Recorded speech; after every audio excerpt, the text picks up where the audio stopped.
Peyğəmbər hicrət eləyib Məkkədən Mədinəyə.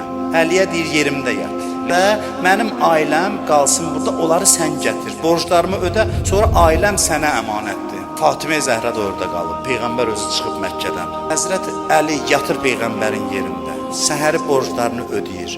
Ondan sonra kiçik karvanla Peyğəmbərin yaxınlarını götürür, Fatimə Zəhranı da götürür, gəlir. Müşriklər deyir ki, Peyğəmbərin ailəsi buradadır, gedək əsir götürək, Peyğəmbər qayıtsın, niyə imkan verək çıxsınlar? Kiçik dəstəklə Əli əleyhissalam hərəkət edir. Əli də cavandır, cavan vaxtlarıdır.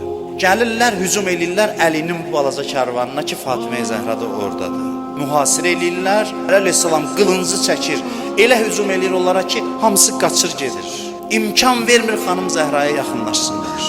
Hələ evli deyirlər. Əli qılınca əl atır, heç kəs cürət eləmir Fatiməyə yaxınlaşsın.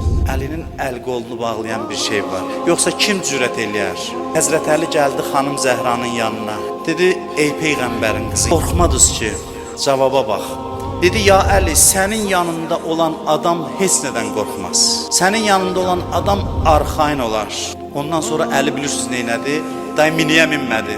Gəldi, yapışdı Həzrət Zəhranın dəvəsinin yüyənindən ayaq yalın Mədinəyə qədər. Miniyə minmədi. Peyğəmbər Mədinənin qapısının ağzında çadır qurub. Oturub deyir, Əli gəlməsə, Fatimə gəlməsə Mədinəyə girmərəm. Uzaqdan gördü ki, gəlirlər. İkisi də ürəyinin parçasıdır. Peyğəmbər qaça-qaça çadırdan çıxdı ayaq yalın Əlinin pişvazına. Əli gəldi iftixarla, ehtiramla, hörmətlə, ya Rəsulallah, əmanəti gətirmişəm. Peyğəmbər ağlaya-ağlaya Əlinin ayaqlarına baxır.